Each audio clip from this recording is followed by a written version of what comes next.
Primary TET ২০১৪ প্রশ্নবহুল মামলা। যে মামলাটা মহামান্য সিঙ্গেল বেঞ্চ থেকে মহামান্য ডিভিশন বেঞ্চ, তারপর মহামান্য ডিভিশন বেঞ্চ থেকে মহামান্য সুপ্রিম কোর্টে পর্যন্ত গড়িয়েছে। যেটা আগামী ফেব্রুয়ারিতে একটি ডেটে শুনানির জন্য লিস্টেড আছে, সম্ভবত ১৭ তারিখ, যেটা আমরা অলরেডি খবরটা দিয়েছি।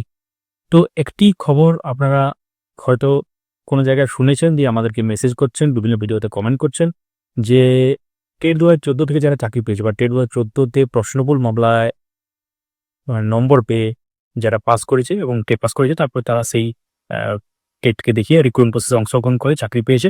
এবং এটা নিয়ে যারা এইসব যে চাকরি পেয়েছে, যারা এই চাকরিগুলো বাতিল করার জন্য পর্ষদ নাকি মামলার ডিভিশন বেঞ্চে গেছে। তো এই একমাত্র আমরা আইনজীবীর কাছ থেকে জানতে পারলাম যে পর্ষদ ডিভিশনে গেছে ব্যাপারটা নিয়ে, এবং ৬ সপ্তাহ পর মামলা হবে এমনটি কিন্তু খবর পাওয়া যাচ্ছে। আরও বিস্তারিত জানতে পারলে আমরা এই চ্যানেল বা পেজে জানাবো।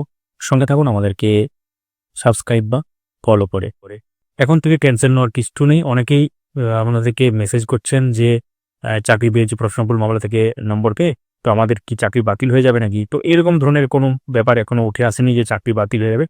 তো চাকরি বাতিল হওয়া অত সহজ নয়। তো আমরা কারোর পক্ষ বিপক্ষ বলছি না, যেটা ফ্যাক্ট বা যেটা হয়ে আসছে সেটা আমরা বলছি।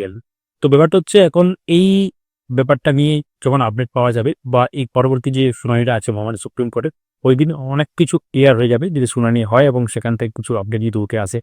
তো ভিডিওটি লাইক করুন, সবার সাথে শেয়ার করুন, কমেন্টে জানাবেন যে আপনারা কি প্রশ্নবহুল মামলা থেকে চাকরি পেয়েছেন না নর্মালি টেট পাস করে চাকরি পেয়েছে, মানে আপ টু যে ৬ নম্বর, এই ৬ নম্বর পেয়ে পাস করে চাকরি পেয়েছেন না নর্মালি টেট পাস করে চাকরি পেয়েছেন। কমেন্টে জানাতে ভুলবেন না এবং অবশ্যই সঙ্গে থাকুন পরবর্তী আপডেটগুলো পাওয়ার জন্য। ধন্যবাদ।